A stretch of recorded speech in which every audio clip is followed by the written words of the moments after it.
It's your girl, KJ Sweet 08. Long time no see. Today, I decided let's change it up and let's react to one of my favorite content creators' content. All right, so let's get into it. Okay, so this is one of my favorite content creators, Mr. Ballen. And if you haven't heard of Mr. Ballen, he tells strange, wait, strange, dark, and mysterious stories. I'm making sure I said that right because I would really hate myself if I said that wrong.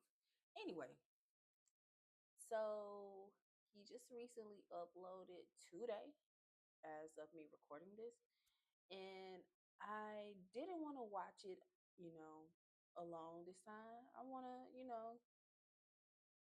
get my raw reaction on camera. Oh my God, I'm horrible at this. Please bear with me. We're new to this, okay? So just deal with it. Anyway, let's get started.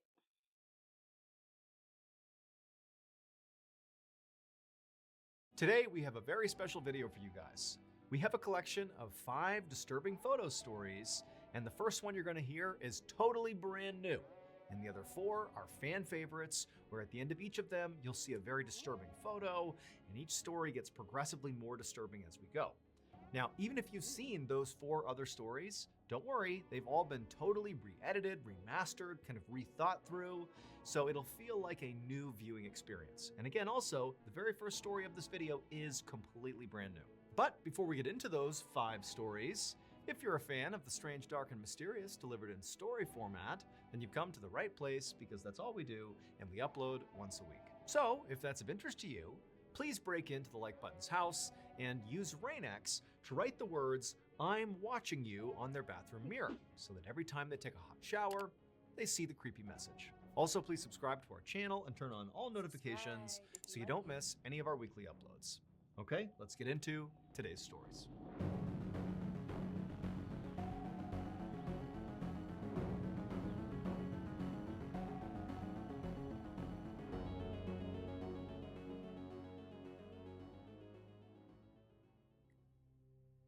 At 4:45 a.m. on Saturday, January 17, 2015, a 27-year-old farmer named Caleb Whitby drove his pickup truck down a highway in southeastern Oregon. Caleb knew conditions for driving were not great. In fact, they were kind of awful. The road was icy, it was foggy out, the sun wasn't up, so it was pretty dark out. But he felt like he didn't really have a choice. He had to go pick up a shipment of cattle for his family's farm. After driving for another 10 minutes or so down this road, so it's just before 5 a.m. at this point, Caleb found himself right behind this big semi-truck who was going under the speed limit. And so Caleb's cruising along here, getting frustrated, and he's thinking about passing the truck. But when he kind of peeked around the side and looked up ahead of the truck, he saw there was a very sharp turn coming up, and he didn't really have enough runway to make the pass, at least not safely. And so Caleb just kind of throttled back and decided he would make the pass after making the turn. And so the semi-truck, which is right in front of Caleb, it ends up making this turn and gets out of sight of Caleb. And then a moment later, Caleb makes the same turn, and as soon as he does, he sees something that he couldn't have seen before. He's seeing it right now that sends a jolt of panic through his body, and reflexively, he jams on his brakes, he loses control of his truck, it starts to slide, and all Caleb can do is just brace and pray that he doesn't get killed. And then a second later, he heard a loud crunching sound, and then his truck stalled, and everything went quiet. But the silence was broken when suddenly there was another crunching sound, and at the same time, Caleb suddenly felt his lungs getting crushed together, and all the air was just pulled out of his body. Moments later, a different semi-truck driver was going down the same stretch of highway that Caleb had been, and he rounded that exact same turn, and when he did, he saw the same thing that had horrified Caleb and caused him to swerve out of control. Except this semi-truck driver, when he hit his brakes, he was able to basically maintain his truck, and he sort of gently hit the guardrail and, crashed, but it didn't cause any damage to him or really to his truck. And so after kind of composing himself, this semi-truck driver got out of the cabin and he looked out at this unbelievably horrific scene in front of him, and instinctively he knew if he goes forward and inspects this, he's just gonna see dead bodies, and he didn't know if he could even handle that. And so he's just standing there in utter shock when he hears this sound. And he knows this sound is something that he has to go investigate. And so even though he was terrified of, potentially seeing dead people, he walked towards the sound and suddenly he saw where it was coming from. And he just couldn't believe what he was looking at. It would turn out when Caleb Whitby rounded that corner and then saw this horrible thing that caused him to crash, well, what he saw was a massive pileup of over 24 cars just completely blocking the road. And so he smashed on his brakes and he tried to stop himself, but ultimately he smashed into the semi-truck that just moments before he had been driving behind. The semi-truck had also crashed. And so Caleb has now crashed into the side of the semi, and everything's silent for a second. And then another semi-truck comes around the corner. Caleb can't go anywhere, and that semi-truck blasted into the back of Caleb's car. After that, the other semi-truck, the third semi-truck, if you will, rounds the corner, sees the pileup, hits the brakes, but this guy, he manages to crash into the guardrail, avoiding major injury and damage to his truck. And so he gets out of his truck and he's surveying this horrific scene and he hears a sound. And he follows that sound right into the crash and eventually he finds it. And that sound was Caleb. Here is a picture that this driver took of Caleb, of what he found when he found Caleb. It's unbelievable. Somehow, when Caleb's truck was smashed from both directions, it created this perfect pocket of space just big enough for Caleb to fit inside of. And so despite being smashed together by two semi-trucks in this huge pileup, Caleb was basically unhurt. And so when this third semi-truck driver found Caleb, he actually was able to, after taking this photo, pull Caleb out of the wreckage, and minus a bruise and a couple of cuts on his face, Caleb actually was just fine and ultimately walked away. And in fact, after first responders showed up and cleared the wreck, it would turn out that incredibly, nobody was killed. That's wonderful. As many of you may know, aside from telling stories on this YouTube channel, I also tell stories on my flagship podcast, the Mr. Ballen podcast, Strange, Dark, and Mysterious Stories. And in addition to that podcast, we over at Ballen Studios actually have a whole slate of other incredible strange, dark, and mysterious podcasts for you to enjoy. If you're into baffling and horrifying medical mysteries, well, check out my other But we're gonna go skip to the next story. One of the most insane jobs in the world is being a saturation diver for an oil and gas company. These highly specialized divers go down to extreme depths to do construction and demolition on underwater structures. The extreme pressure on their bodies from being so deep will cause some of the mixed gas they breathe to get trapped inside of their body. Now, this is harmless while it's happening, so while they're down at depth, this doesn't matter. But when they ascend, they have to do what's called decompression stops, where they basically stop in the water column at certain depths and just wait and allow these trapped gases to naturally come out of their body. Now, if they skip these decompression stops and just rush to the surface, those trapped gases will not leave their body and they will expand inside of them, causing a condition called decompression sickness, or the bends, and it can be fatal. Now, these decompression stops get longer and longer the deeper you go. And in the case of saturation divers, they'll go as deep as 2,000 feet. And for reference, in order to safely ascend from 2,000 feet, it would take you about 33 hours. And so these oil and gas companies can't afford to have their divers taking 33 hours in between dives, and so they came up with a clever workaround. They built a pressurized chamber system on board ships and oil rigs where their divers would live in between their dives. And what this did was, by keeping their divers constantly under pressure, either literally underwater or in this system, the trapped gases inside of them didn't have a chance to expand, and so their divers couldn't get the bends. The divers would live inside of this incredibly cramped chamber for weeks at a time, getting transported to and from the seafloor inside of this small pressurized sphere that's called a dive bell that could detach from the chamber without totally depressurizing the whole system. At the end of these divers' multi-week shifts, they would do one long decompression stop inside of the chamber. And then when they were done, they'd step out of the chamber and they'd be fine again. In September of 2012, a 32-year-old saturation diver named Chris Lemons was on board a dive ship in the middle of the North Sea. He, along with 11 other divers, had just started a 4-week-long saturation shift. On the 12th of that month, Chris, along with 2 other divers named Dave and Duncan, were scheduled to perform routine maintenance on an oil platform 330 feet below the surface. The North Sea is notorious for terrible terrible weather, but this day the weather was especially bad, and they considered not doing the dive, but ultimately they decided to do it anyways. As Chris, Dave, and Duncan put on their diving equipment and climbed from their living chamber through the tunnel into the dive bell, the captain of the ship navigated directly over this oil platform and then flipped on autopilot mode, which activated dynamic positioning.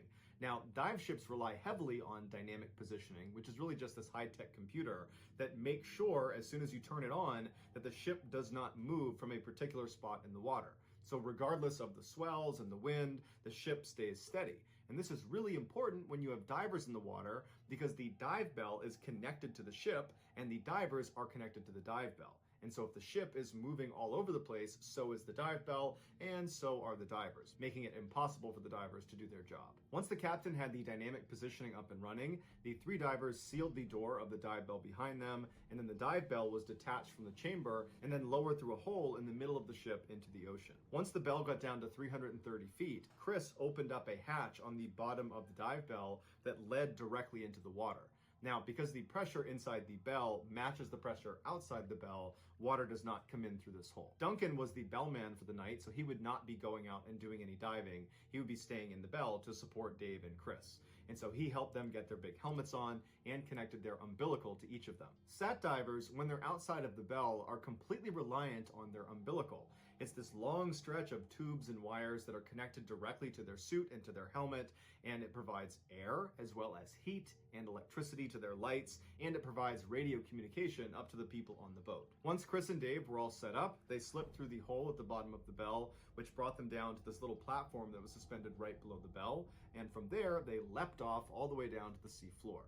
Now, sat divers will say that leap from that platform is both amazing and terrifying, because once you leave the bell, it's completely pitch black all around you, so there's no reference point of how fast you're going or even how close to the ground you are. And so it feels like you're just sinking into this endless abyss before you crash into the ground. Once Chris and Dave did hit the ground, they stood up and began walking, and they were directed by the radio in their helmet which direction they needed to go to reach this oil platform. The oil platform was 11 meters tall, and it looked like a sort of pyramid of these big steel pipes. They climbed up the side until they reached their respective working area, and then they settled in to do their job, which they expected to take about 6 hours. At first, everything was going to plan, but about an hour into the job, something went terribly wrong on the surface. The dynamic positioning computer failed. Now, the captain immediately saw it and just expected the backup computer to kick in and take over.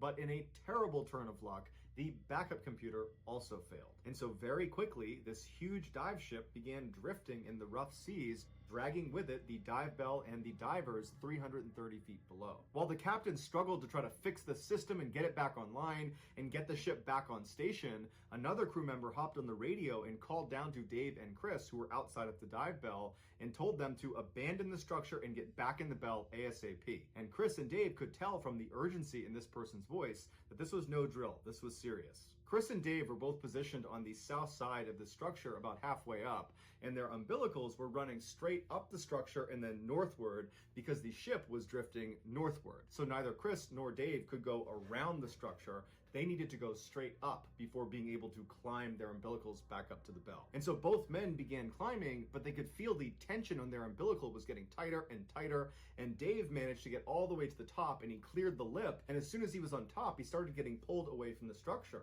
And he looked to see if Chris was also getting pulled, and all he saw was Chris's umbilical, impossibly stretched, still draped over the south side, and he could not see Chris. And that's when Dave, Duncan, and all the people on the surface heard Chris come over the radio frantically saying he was stuck on the underwater structure. His umbilical had gotten wrapped around one of the pylons. And so through the radio, Chris asked Duncan to give him more slack. But Duncan said, "There is no more slack. We are completely tight here. You have to get it free." And Chris would say, "I can't unfree it. It keeps getting tighter and tighter. I can't get it off the pylon." And so Dave jumped down onto the platform and tried to pull himself over to Chris, but his own umbilical was getting pulled towards the dive bell, and so he could not help Chris. And so Dave knew he couldn't do anything, so he turned and began crawling up his umbilical towards the dive bell, and as he's climbing, he hears behind him this extremely loud explosion. It sounded like a shotgun going off. And what it was Chris's umbilical snapping under the tension. As soon as the umbilical snapped, it sent Chris flying backwards off the structure falling towards the ocean floor. Without his umbilical, he wouldn't have had light, he wouldn't have had a radio to talk to anybody up on the boat, he wouldn't have had heat, and the water was just barely above freezing, and so he would have been very cold very fast, and he would not have had an air supply. Although he would have had 2 backup canisters on his back that would automatically turn on. However, they only gave him 5 or maybe 6 minutes of air. And so when Chris hit the ocean floor, it would have been eerily quiet and totally, completely pitch black. He stood up at some point and looked around him and didn't see anything, but knew he had to get back to the underwater structure. It was his only chance of anybody finding him again. And so he had to make the impossible decision of just choosing a direction and blindly walking, not having any idea what you're walking towards. Choose wrong and you might walk over a cliff. But at some point, Chris made up his mind and just began walking in a single direction, and miraculously, he walked into the underwater structure. He climbed up the side until he got to the top, which was a flat metal grate, and there he looked around and saw there was no dive bell, there was no sign of anything. It was just him. He was completely all alone. And he must have known at this point that he was running out of air. He probably had maybe 1 or 2 minutes left. And so he would have been acutely aware that even if they're looking for him, they're not going to find him in time. He's going to die. And at some point, breathing would have become extremely difficult until there was no more air, and then he would have passed out and keeled over. Back on the surface, the captain was desperately trying to use manual controls to pilot the ship back over where Chris was, but because of how rough the seas were, it was proving to be nearly impossible. As the captain struggled, other members of the crew launched a remote-controlled vehicle into the water to at least go down and try to find Chris. And so they decided they would just pilot straight to the underwater structure and begin looking around that area. And so for a few anxious minutes, the crew on board the ship watched the camera, which was the live feed coming from this underwater vehicle, as it went through totally dark water. And then at some point on the screen, the structure just appeared, and the vehicle, as it went up towards the top, it got a look at the very top of the structure. And on the screen, they saw Chris lying on his side, totally motionless. At this point, he had been without air for at least 20 minutes. In a last-ditch effort, the captain decided to completely power off the ship and its computer and just do a hard reset, something that you would never do, especially in rough seas, because if it doesn't come back on again, you are dead in the water. But when they turned it back on again, the ship came on and the computer system came back online, including the dynamic positioning computer. And so the captain immediately threw it on autopilot and the ship navigated right over where Chris's last position was. After Chris's umbilical had broken, Dave had managed to climb back up to the bell, and he was just standing underneath that platform right beneath it. And so when the ship got right back over Chris's position, Dave leapt off the platform, got to the seafloor, climbed up the structure, grabbed hold of Chris's body, and hauled him back up into the bell. Once Chris's body was inside the bell, Duncan, the bellman, removed Chris's helmet, and he saw that his face was blue and he was totally lifeless. But Duncan immediately just gave him mouth-to-mouth resuscitation. And after giving him 2 big breaths, Chris came back to life. He started gagging and coughing, and he's looking around wide-eyed, and Duncan and Dave are looking at him like, you gotta be kidding me, you're supposed to be dead. And after about 30 seconds, the color in Chris's face had totally come back, and he was looking at Duncan and Dave and asked them, what happened? And Duncan and Dave didn't have an answer for him. And so instead, all 3 men just started laughing and hugging. They could not believe it. Once Chris was brought back up to the ship, the dive medic looked at him and concluded that nothing was wrong with him. He was perfectly fine, despite the fact he had been without an air supply for over 30 minutes. And 3 weeks after the incident, Chris was back down saturation diving again. Today, scientists don't know how Chris survived. The leading theory is that it was just so cold, it slowed his heart and his brain down, and that somehow kept him alive. But the reality is, his survival is a total mystery. Here is what the crew saw when their remote-controlled vehicle found Chris lying on top of that platform.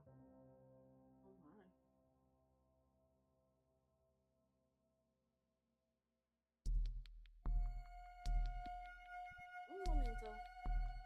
Mi lip gloss. On the morning of February 25th, 2015, in a little house in the city of Cape Town in South Africa, a 17-year-old girl named Mishe Solomon was packing up her homework in between bites of her breakfast. And as she did this, her mother, Lavana, walked into the kitchen with a big smile on her face, and she was holding up this beautiful red flowing dress. And immediately Mishe knew what it was. Her mom had been making this dress by hand over the past couple of days. It was for a big school dance that was coming up, and she saw that it was now done. And so Mishe, she put down her breakfast and her homework, and she rushed over to her mom, and she admired this gorgeous dress and thanked her mom for all the hard work and said it's absolutely perfect. And then from somewhere behind Misha, her father, who was still sitting at the table, kind of grunted out, "Hey, isn't that dress a little bit revealing?" And Misha and her mom kind of just rolled their eyes because they knew Misha's dad just loved his daughter and was very, very protective of her. And so basically anything she wore that wasn't full coverage was too revealing. And so Misha, after rolling her eyes, walked over to her dad. She gave him a big hug and a kiss. And she said, "Dad, don't worry about it. It's just fine." And so after that, Misha went back to her breakfast. She finished eating, she packed up her stuff, and then she gave her mom and her dad another hug and a kiss and said goodbye. And then she headed out the front door out to the road where her aunt was waiting in her car. As Misha's aunt drove her to school, like she did almost every single morning, Misha began to notice her aunt was acting kind of strange and constantly looking behind her and looking in her rearview mirror. And finally, Misha said to her aunt, "What's going on? What are you looking at back there?" And Misha's aunt would say, "I know this sounds crazy, but I'm pretty sure there's a white car that's following me. And in fact, over the past couple of days, I've seen what I think is this same white car following us anytime I'm driving you to school." And so Misha just turned around in her seat and looked out the back window, and she saw there were dozens of white cars on the road, so it was pretty difficult to tell which one her aunt was talking about. But as she's looking, none of the cars seem suspicious. And so Misha turned back around and told her aunt, "I think you're just being paranoid. Nobody's following us. There's no reason to follow us." A few minutes later, Misha's aunt pulled up alongside the front of the school, and Misha said goodbye to her aunt. She thanked her, she hopped outside, and she rushed into the school. And then Misha made her way up to the hallway where her first class was, and as she was walking down the hallway, her best friend, Cassidy Nurse, was walking up the hallway in her direction. And so right away, Misha sees Cassidy, and she waves and smiles and begins walking towards her. But Cassidy gave Misha this kind of weird, lukewarm smile, and then quickly looked away from Misha, and then Cassidy turned and bolted into the nearest classroom. And so Misha just came to a stop and just looked at the doorway where her best friend has disappeared, and she starts thinking to herself, what's going on? Why did she do that? That was so cold. And then Misha began to think about the fact that actually, over the past couple of days, Cassidy had been acting really strange. It was like she was trying to avoid Misha, but Misha had no idea why. It wasn't like they were fighting. Normally, Misha and Cassidy were totally inseparable. They had met earlier that school year, and even though they were actually kind of far apart in age, Cassidy was in 8th grade and Misha was in 12th grade, it was like it didn't matter. It was like right away when they met each other, they had this special bond where they just had to be around each other all the time. They shared everything with each other. And certainly anytime they saw each other in the hallway, they would stop to chat or even go into a nearby bathroom and do each other's hair and makeup and share any gossip they had recently heard. So for Cassidy to act like this was just totally uncharacteristic, and it really upset Misha. But just then, the bell rang in the school, so Misha knew at this point she was now late for her class, and so she had to forget about whatever was going on with Cassidy, and Misha just hustled down the hallway and went into her classroom. And so Misha, she takes her seat at her desk, she puts her stuff down, and she's getting ready to listen to the teacher, when suddenly the principal comes in without even knocking, and without even saying anything to Misha's teacher, the principal walks right up to Misha and says, "I need you to come with me." And right away, Misha's classmates, all who saw this, they begin oohing and awing as if Misha is in huge trouble. But Misha's thinking to herself, "I didn't do anything. I have no idea what this is about." And so she kind of smiled like it was no big deal. She picked up her stuff and she followed the principal out into the hallway. But as Misha followed the principal down the hallway towards the principal's office, Misha's smile faded and she began to wonder, what is this about? What's going on? And then finally, they got to the principal's office. The principal opened up the door. Misha went in first, and the principal trailed behind her and shut the door behind them. When Misha looked into the principal's office, she saw there were already 2 people inside who she didn't recognize. It was 2 women who were very serious looking, who were sitting on the side of the room. And as soon as Misha walked in, the 2 women, without introducing themselves, just told Misha to come over and take a seat next to them. And Misha, instead of doing that, just paused and looked at the women and said, "What's going on?" And at this, the 2 women kind of looked at each other, and then one of the women piped up and said, "Misha, we're here because the police sent us. And they sent us because of a photo that you and your very close friend Cassidy took." But before Misha could ask any questions like, "What photo are you talking about? And really, what's going on here?" these 2 women would explain the whole situation to Misha. And basically what they did is they told her this long, very convoluted story that involved Misha, it involved Cassidy, it involved this photo. And by the end of this story, this explainer story, Misha had taken a seat and put her hand over her mouth in utter disbelief. And then when the women were done explaining everything, Misha had a million questions, but it was like she was so overwhelmed with what she was just told that she just continued to sit there with her hand over her mouth, totally silent. And then finally, Misha did break the silence by saying, "Can I please just call my parents?" And at this, the social workers said, "No, you can't. And in fact, the police are already at your parents' house. They're talking to your parents right now. And so you can't talk to them and you can't even go home. In fact, you have to come with us for tonight." And then the two women got up and they made their way out of the principal's office and they said, "Come on, Misha, you have to come with us." And so Misha stood up and she's totally flabbergasted. She really is like, how is this real life? And the principal at this point walked over and gave Misha a hug. And it was like suddenly the floodgates opened and Misha just began sobbing hysterically. And as she did, the social workers just stood there waiting patiently. And then as soon as it seemed like Misha was done crying, they said, "Come on, you really need to come with us." And so Misha, she let go of the principal and she followed the two women out of the school out to one of their cars. And once they got in the car, the two women explained to Misha that they were going to take her to a safe house for the night. But before they went to the safe house, they would need to make a quick pit stop at a local medical clinic. And so Misha, who at this point is not even asking questions, just said, okay. And so the women, they drove to the medical clinic. They were inside for just a matter of minutes. When they came back out again, they drove the rest of the way to the safe house. And when they got to the safe house, it just looked like a normal house on the outside. But on the inside, when the two women were leading Misha through and showing her where everything was, the kitchen, the bathroom, her bedroom, all Misha saw was all these other kids who were staying there, who were orphaned and abandoned. And it started to give Misha a panic attack. And she asked the women again, "Can I please call my parents?" And they said, "No, you really can't." But one of the two social workers could tell that Misha, she's having a breakdown. This is the worst day of her life, very likely. And so one of the two women actually offered to Misha to come home with her and stay at her house instead of the safe house. And Misha agreed. And so that social worker and Misha, they would leave together, they would get into that woman's car, and they would drive to her house. And then the social worker told Misha that unfortunately now it was just a waiting game. They needed to wait for the police to get back in touch with them with more information. That night, as Misha lay in this woman's guest bedroom, looking up at the ceiling, wondering how the heck this had become her life, she began to think about the photo that her and Cassidy had took that had kind of started this whole horrible thing.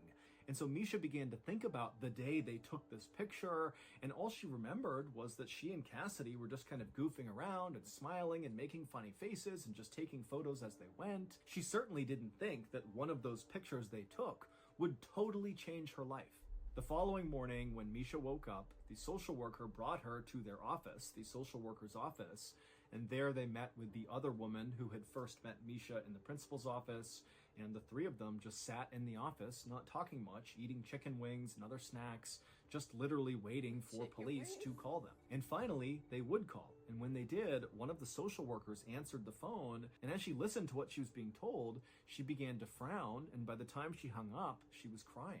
The news from the police was the news Misha had been afraid of ever since sitting in the principal's office the day before and hearing this whole crazy story about her and Cassidy and this photo. The special pit stop that Misha and the social workers made at the medical clinic the day before on the way to the safe house was so that Misha could get a DNA test. And now the police were calling back with the results of the test. And what the results showed was Misha Solomon was not actually Misha Solomon. Her real name was Zephany Nurse. 17 years earlier, Zephany Nurse had been stolen out of her crib at the hospital in Cape Town, and despite a massive manhunt for her, she was never found. And so this was a huge, famous case in Cape Town, and most people assumed it would never be solved. But Misha's DNA had done just that. It proved that Misha's parents, who had loved her and raised her since she was a baby, were not actually her parents. Her mother, Lavana, was actually her kidnapper, and now she was under arrest. But even though this revelation was incredibly shocking and upsetting for Misha, it was not nearly as shocking as learning the identity of her real biological parents. The social workers took Misha from their office to the police station, where they told Misha her real biological parents were waiting to meet her.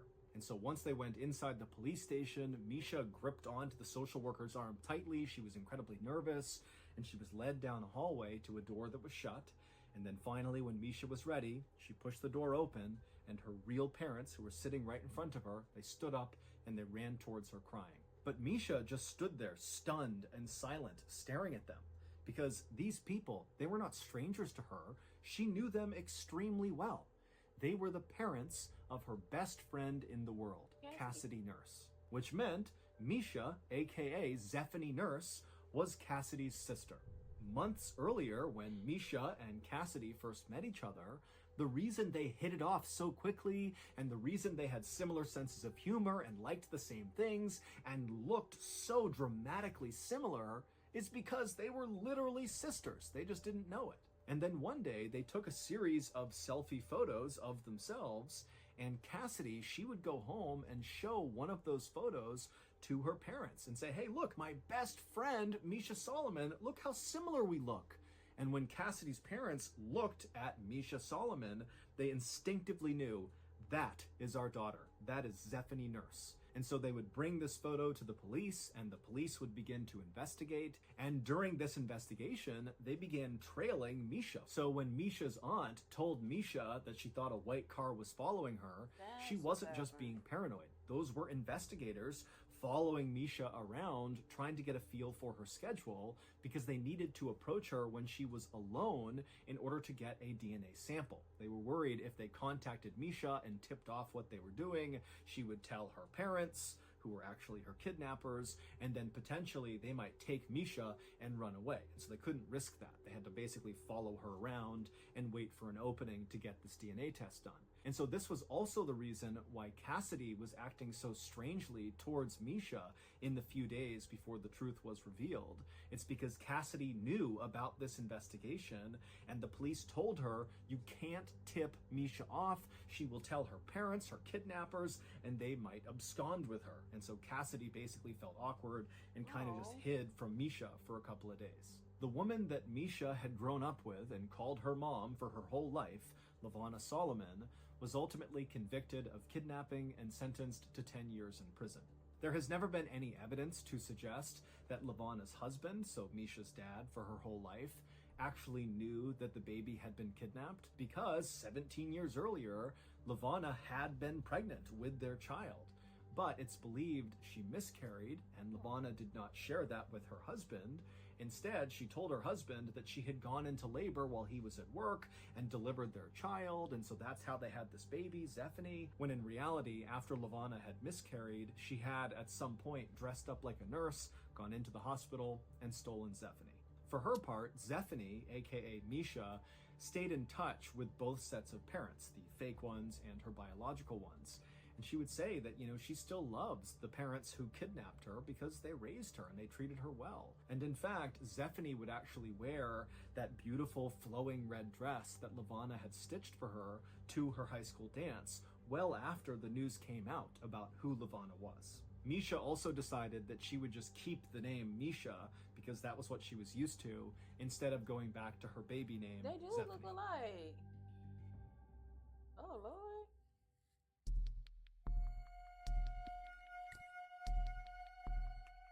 These stories, man. There is still some debate about what exactly happened in this story that I'm about to share with you. And so for transparency, in this video, I am going to rely on the narrative that was presented in court by the defendant. And so with that in mind, here we go. On the afternoon of December 3rd, 2012, a freelance photographer working for the New York Post newspaper named Umar Abbasi was walking down the stairs of the 49th Street subway station in New York City. This very busy station is located only a few blocks away from the very famous Times Square. And so after Umar made his way down to this underground subway station, he walked over to one of the big automated kiosks that looks like an ATM, and he purchased a subway ticket. And then with his ticket, he walked walked over to the turnstiles. He slid his ticket through the slot, pushed past the turnstiles, and was now standing out on the actual train platform. And from where Umar was standing, this platform basically was like a huge sidewalk that stretched all the way to his right a couple hundred feet and all the way to his left a couple hundred feet. And in front of this platform were the actual tracks down below, because the train, when it came out of the tunnel, it would actually come right up alongside this platform with almost no clearance between the platform and the train. As such, the leading edge of the platform, basically the lip of the train platform that's closest to the train tracks, has this big yellow line painted all across it to keep commuters from standing too close to the edge, because if a train came through, they could actually get hit by the train. And so as Umar is standing on this platform and he's looking left and right, it's totally crowded with people, and they're all kind of tucked back against the wall away from this yellow line.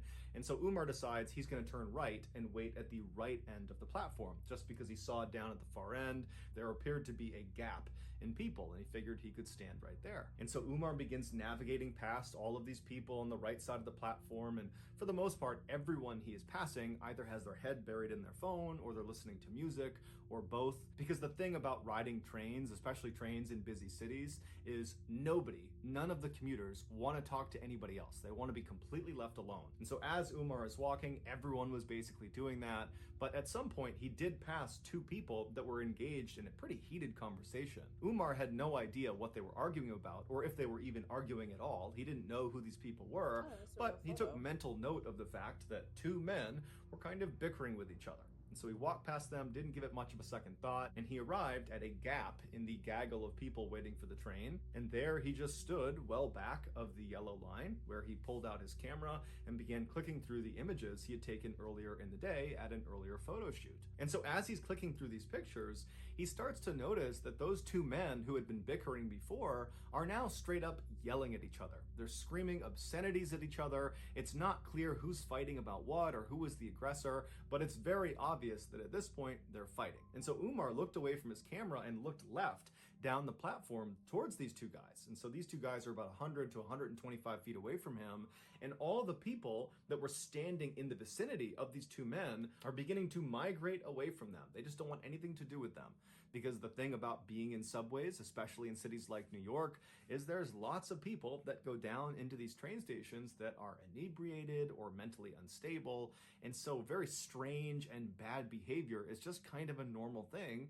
and people tend to just kind of ignore it.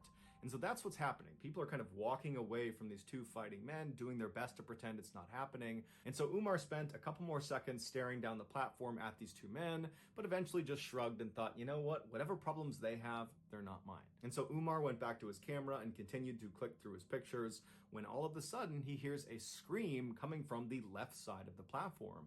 But it was not a scream that sounded like it came from either of these two men. And so Umar looked up from his camera and looked left down the platform, and now he just sees chaos. It's people running away from these two men. People are running to get away from whatever is happening around them. And so Umar's thinking these men must have come to blows, and they're now fighting actively, physically with each other.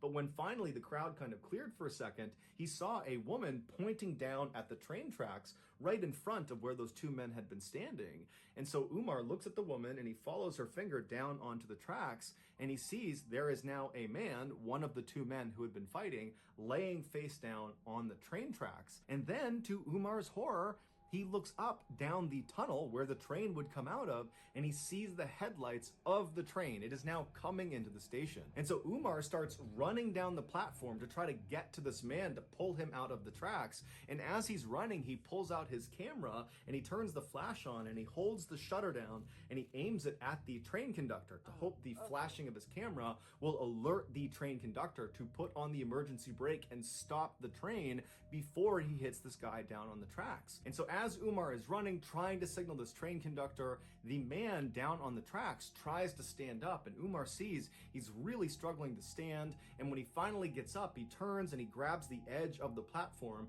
and he tries to pull himself up and out of the tracks, but he doesn't have the strength or the coordination. And as Umar is getting closer and closer, but he's still too far away to help, he sees that this guy down on the tracks is not going to be able to get out of there before the train hits him.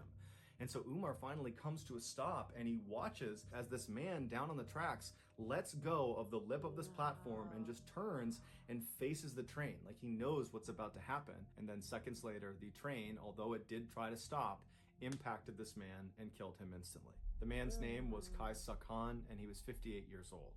When the police finally showed up, they arrested the other man who Han had been fighting with.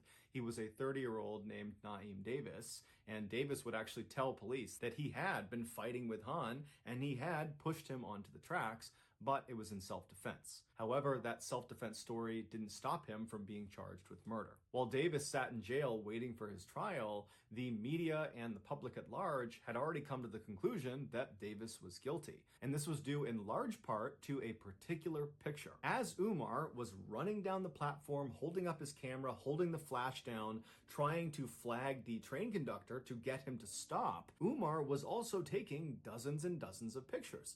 And those pictures were of Han right before he was struck by the train. And so after Umar ultimately discovered he had taken these pictures, he gave them to his employer, the New York Post newspaper, and the day after the incident, they ran on the front page a picture of Han right before he's about to be killed with the headline, "Doomed." And so once the public saw this picture, nobody could believe that Davis was anything other than a cold-blooded killer for pushing this poor innocent man onto the tracks.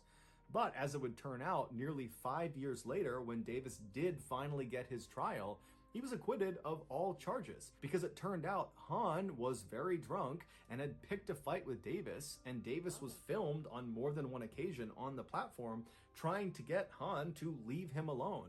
And so finally, after Han began making death threats and then grabbed Davis's shoulder, Davis turned around and pushed him, and Han, being drunk, stumbled and fell backwards onto the tracks, that would and then was explain why he ultimately couldn't get killed. up. Here is the infamous photo of Han on the cover of the New York Post newspaper. That's dramatic. That's dramatic as well.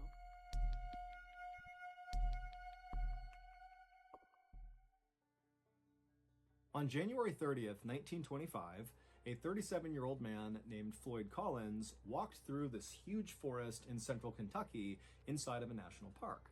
As he walked along, his boots splashed in the melting snow and mud on the ground, and above him, all he heard was the sound of water dripping down amongst the leaves. It was warmer than it had been in several days, and so that was why Floyd was out here. He was trying to take advantage of the nice weather. And so after walking for a while on this muddy, slushy trail, the trees around Floyd began to thin out, and then eventually he reached the edge of the tree line, and in front of him was this huge clearing. Now, in this clearing, the trail he was on continued straight ahead, but it came to a stop in front of this huge cavern-like opening in the side of a hill. And so without hesitation, Floyd stepped out of the trees into the sunlight, and he walked the rest of the trail right up to the opening of this cavern, and he stopped and just stared and smiled. This cavern-like space on the side of this hill was the entrance to a cave known as Sand Cave. And Floyd had spent the last week coming out to Sand Cave and exploring the different tunnels, but today his plan was to go as deep and as far inside of this cave as he possibly could. Caves were a huge tourist attraction in this region, and Floyd was a very experienced caver who had been caving since he was 6 years old, and he knew that most of Sand Cave had not been explored.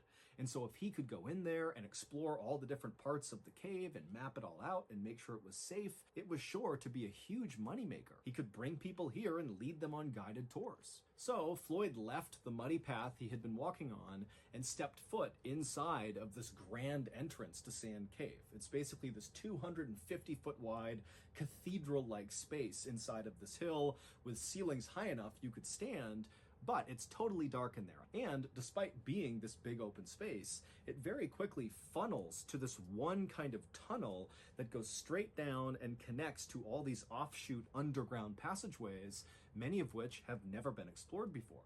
And so, as Floyd walked across this big open entryway, he lit his oil lamp and then began mentally preparing himself for what he was about to do, which was going to be very claustrophobia inducing, even for a very experienced caver. And so Floyd reached the back of this huge entryway, and he reached this tunnel that would connect to the rest of the cave, and he began walking down it. And this tunnel was not very restricting. You could stand in it, you could move around in it, but it was very short. It was 15 feet straight down at an angle, where at the bottom of those 15 feet was a square hole in the ground. And Floyd, having been here the previous week, knew that once you go through this hole, the real caving begins. Now you're going to be down on your hands and knees, wriggling your way through these very tight and restricting areas where you don't really know where you're going, because again, a lot of this stuff has never been explored before.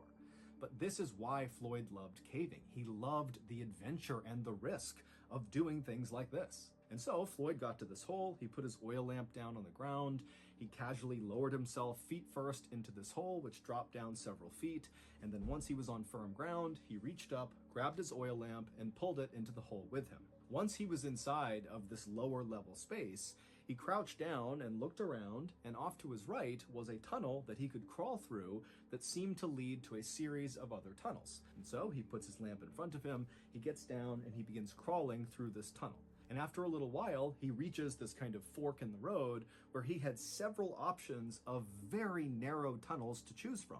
Now, the previous week, Floyd had gone down several of these tunnels and mapped out where they went, but there was one tunnel in particular at this fork that was very narrow. It was likely the most narrow of all the tunnels, but from where he had seen the last week, it looked like it went pretty far without obstruction.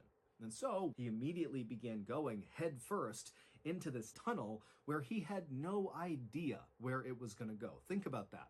If you go head first into a tunnel and you get stuck, what are you going to do? You can't really go anywhere. So this guy is like totally fearless, just going head first into what most people would consider a nightmare scenario. And so the way Floyd would approach these very tight tunnels is he would put his oil lamp out in front of him, and then he'd keep his hands over his head, and he'd kind of wriggle his way head first and push his No. lamp along the way. And so that's what he did. He began going into this really restrictive tunnel. You know, it's hard to breathe because the walls are so tight on his chest cavity. But as he's going, eventually the ceiling. I'm sorry. I ain't, I ain't ever gonna be brave enough to wiggle anywhere, like in total darkness. Would he, even with a lantern ahead of me? Nah, you could not pay me enough.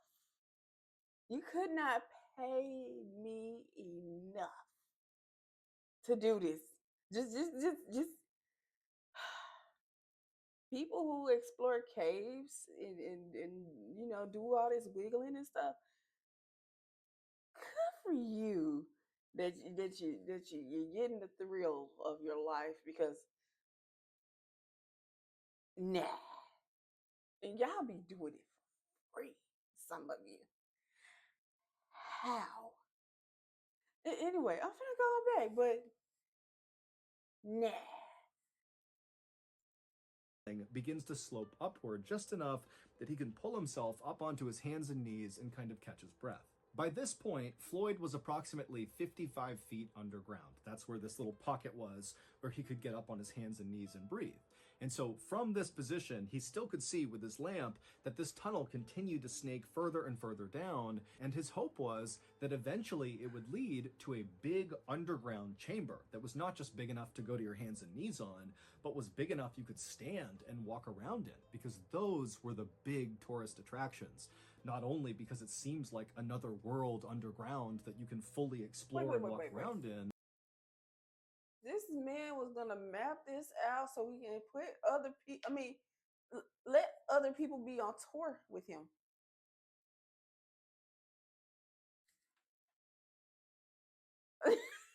I'm just like, I cannot imagine somebody say, "Hey, you want to see something exciting and dangerous? Come with me. I'll show you." And I'm like, "Yeah, I'll go with you. Yes, sir." Like I wanna visit a abandoned hospital or a abandoned hotel. I will go what's it called, urban exploration into some abandoned places, but narrow, like places that man did not make, and that nature made and could change over time due to just the weather. Nah, I'm good. I am totally good. I'm that's all you, brother. Anyway. But also, as Floyd knew from his past experience of going into other caves, a lot of times those big underground chambers are full of Native American artifacts. And again, that was a huge potential moneymaker for people like Floyd because it allowed him to advertise that this cave where tourists could go explore was full of all this rich history. And so Floyd eventually, after catching his breath in this little spot, got back down onto his stomach with his hands out in front of him, with the lamp out ahead of his fingers, and he began going deeper and deeper into this unexplored section of Sand Cave. And as he inched along, even though the ceiling remained very tight on top of him, he's totally compressed to the ground, the walls on either side of him began to expand, which meant Floyd, if he wanted to, could actually turn himself around, although he couldn't stand up. And so Floyd is making his way down this very low ceiling area when he notices his oil lamp is beginning to flicker, which means it's going to go out soon. Now, Floyd wasn't concerned about suddenly being in the darkness inside of a cave. Now, to most people, that would be terrifying, but Floyd, again, was so experienced, he was very confident that he could easily make his way out again just by touch. He didn't need the light. But he did Nah, I'm know that good. trying to move around inside of a cave in the darkness was dangerous, and so he should not do that if he could avoid it. And so as much as Floyd wanted to continue and hopefully find something incredible inside of this cave, he decided he really needed to just turn around and go back to the surface and come back the next day to continue exploring. And so, because this part of the tunnel he was in was really wide, he was able to turn himself around and drag his lamp until he was facing back uphill, and then he rolled onto his back. So his head is pointing back up where he came from, and his feet are pointing in the direction that he had previously been traveling, and he's on his back. And so his oil lamp is above his head. He can move his arms side to side because, again, it's pretty wide in the area he's in, but his head is pretty restricted by the ceiling. And he began inching with his heels and pushing with his arms, moving up the tunnel on his back. And as he would move, he'd use his head and his hands to push the oil lamp back up the direction he was going. And for a little while, this system worked great. But at some point, right as he was getting close to that area where he was able to previously get on his hands and knees and catch his breath, Floyd accidentally kind of rushed and pushed his lamp too hard and knocked it over, which extinguished the light. And so Oh suddenly, no. Floyd was cast into total darkness. Now, again, Floyd was not concerned or really even scared about being in darkness inside of this cave, but this was not a good scenario and he knew it. But he told himself, stay calm. He knew where he was in the cave. He just needed to get to Excuse that me. little pocket to catch his breath, and then he'd continue his way back up, eventually Sorry. reach that hole in the ceiling, that square hole. He'd climb out, make his way out of the cave, and boom, he'd be done. And so Floyd just continued to push the now extinguished oil lamp above his head, and he continued to inch with his heels and moved his arms around to keep going backwards up this tunnel. But then, right before Floyd reached that pocket inside of the tunnel where he could get onto his hands and knees, he heard the sound of falling rocks somewhere below him, kind of near his legs. Now it's pitch black, he can't see anything, and so Floyd just kind of held his breath and hoped that whatever was happening wouldn't affect him. But then he felt a shooting pain in his left leg. A 27-pound rock had broken loose from the low ceiling and landed on his left ankle. Now, at first, Floyd was actually relieved that the rock had landed only on his left leg. And in fact, his leg was actually kind of positioned in a depression on the floor of the cave. And so the rock didn't really hit his left ankle directly. It kind of like hit the ground and then leaned onto his left ankle. And his left ankle was kind of protected in the depression in the cave floor. And so Floyd's thinking, thank goodness it only landed on my ankle and not on my head or my chest, because then I'd be dead. And so, after catching his breath and kind of calming down, Floyd tensed his body and pulled his left leg as hard as he could to clear this 27-pound rock. but his foot wouldn't budge. And so Floyd thought he would just reach down and kind of dig his foot out. He'd just move the rock out of the way. But even though this cave had widened out on either side of Floyd when he had gone deeper and deeper into it, because he had retraced his steps, he was farther up the tunnel where those sides had really come in much closer to him. And so he wasn't able to actually reach down and touch the rock.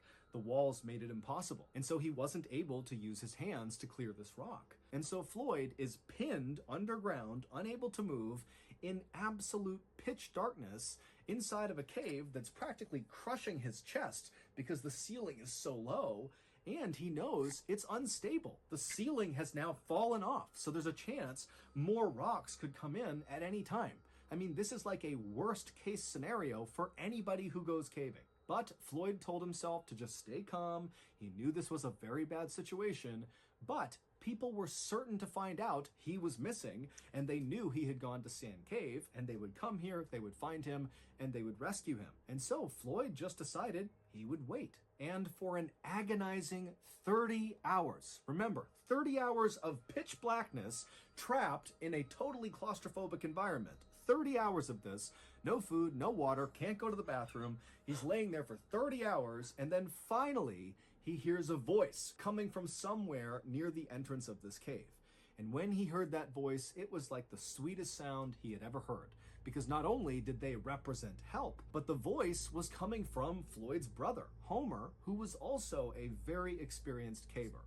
And so Floyd's thinking, thank goodness, I'm saved. And so Homer was able to navigate from the entrance down all the way to the tunnel that Floyd was in. And Homer got to that spot in the tunnel where Floyd had gone to his hands and knees, that pocket there. So Homer's in that pocket, and he can see Floyd is only a few feet away from him. He can see Floyd's head right there. And so Homer, who had a lamp, he shines the light on Floyd, and the two brothers don't waste any time with small talk. Instead, Homer, who had his oil lamp, had set it up right next to them, and he began feeding Floyd sausage sandwiches and giving him sips of water. And then Homer would tell Floyd that he just did not have the equipment to help Floyd get out right now, but Homer was going to go back to the surface, get men, get supplies, and then come back and save Floyd. And so Floyd is very thankful, he's very relieved, he says goodbye to Homer, and Homer turns and makes his way back up to the surface. 15 hours later, Homer would return by himself, and so at this point, Floyd has been trapped for 45 hours. And so Floyd, he's laying there kind of in and out of consciousness,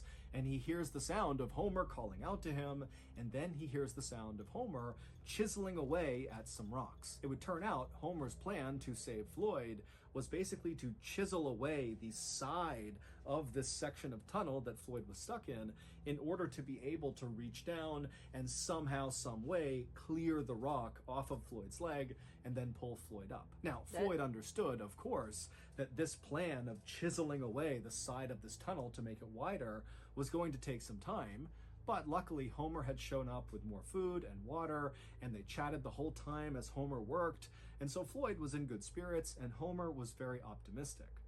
But after 8 hours of Homer slowly chiseling his way, widening this tunnel, he hadn't made much progress, and he was totally exhausted. I mean, you gotta remember that the angle he was working at was horrible. He was basically crouched down on his hands and knees, chipping away at this rock. And so after those 8 hours, Homer would leave Floyd and go back home and sleep and eat and drink and kind of recover. But he told Floyd, don't worry, tomorrow more men will be here to help chisel away this tunnel and get Floyd out of there. But over the course of the next 50 hours, Floyd remained trapped inside of this tunnel with the rock pinning his leg, and despite Homer and several other men getting down there and very diligently chipping away at this tunnel, it just was not happening very quickly. And so over the course of those 50 hours, Floyd began going in and out of consciousness, and he began not being able to differentiate between what was real and what was not. At one point, he would say that he believed the cave had kind of opened up and these angels riding golden chariots with flaming wheels had come in to save him. And as they were lifting him out of the cave, he smelled food and coffee. And then suddenly his hallucination cleared and he realized he was trapped in the darkness all alone, still in this cave. And it was like it destroyed his morale. And so Hmm. Floyd is really starting to go downhill, and the rescuers are realizing they need to do something and they need to do something now. But at the 130-hour mark, things got even worse for Floyd. As he was laying there in the tunnel, this was sometime in the middle of the night, and so no rescuers were actively down there trying to chisel their way down to him. He was laying there and he was listening to the sound of the running water somewhere outside the cave, and that sound was kind of amplified down to him. And then all of a sudden, he heard the sound of falling rocks somewhere up above. And then when those rocks stopped and it went silent again, he could not hear the sound of the running water. It was very muffled. And that was when he realized that there must have been a cave-in somewhere higher up in the cave, which meant potentially there could be a significant block just to get down to him. Forget about widening this tunnel. I mean, he could be actually entombed inside of Sand Cave. And so Floyd did the only thing he could do, which was to pray. It would turn out that cave-in had indeed blocked the way for rescuers to get down to Floyd. And because of how extensive this cave-in was, the rescuers actually decided to start carving a brand new tunnel that would join up with the side of Floyd's tunnel. I mean, this is an even bigger undertaking than just chiseling the side of the tunnel that Floyd was in, which was their original plan and had taken several days. And so now they have to build this brand new tunnel to Floyd. And so finally, on February 16th, 1925, so a staggering 17 days from the time Floyd got first stuck in this cave, the rescue team finally punched through and reached Floyd. And as soon as they did, the lead rescuer looked over at Floyd, and then he paused, he turned up, and he just said, "Dead." It would turn out shortly after that cave-in, which sealed Floyd in completely inside of Sand Yes. Cave, Oh my at God. some point over the next couple of days, those rocks began to break free and tumble down the cave and began striking Floyd until finally one or several of those rocks hit him in the head or chest Oh. and killed him. So just imagine you are trapped. You've been there for several days. You're in total darkness. You're entombed inside of this cave. And periodically, rocks just come tumbling down and smash into you. Who knows how long it took to kill him, but that has to be one of the most agonizing ways to go ever. Shortly Yeah. before that cave-in first happened, a photographer took a picture of Floyd, who at the time believed he was going to get out, and all the rescuers believed they were going to get him out. But shortly after this photo was taken, the cave-in would happen, and at that point, Floyd didn't know it, but he was doomed. Here is that photo. Oh man. Floyd's body was eventually removed from Sand Cave. However, instead of being buried, because of the interest around this cave rescue that ultimately failed, there was a decision made to actually put Floyd's body on display inside of another cave. Basically, Floyd's body became a tourist attraction. And it No. would remain a tourist attraction for decades until finally he was removed from that cave and given a proper burial. Good. Better. I mean. Thank you so much for watching. Let me know in the comments what you thought of today's episode, and also Okay, we're gonna stop there. Let me go back to my original face thingy. Okay, so yeah, we're gonna stop there. And I honestly, this is the type of content I enjoy. Like I like like spooky, scary, mysterious content of the sort. Um so yeah, if you're interested in stuff like that, reactions like that, like please, follow my channel, leave a like, a comment, something. Give me some ideas. I ain't trying to grow, my channel. I'm trying to grow, my ideas, anything. And with that being said, I guess I'm gonna end it here with you guys. Um, I hope you well, it's now Thursday morning. Okay, we're at now it's Thursday morning, and I hope you guys do have a wonderful Thursday. Remember, I love you, love yourself, and love everybody. And I hope you all have a wonderful day. Bye bye.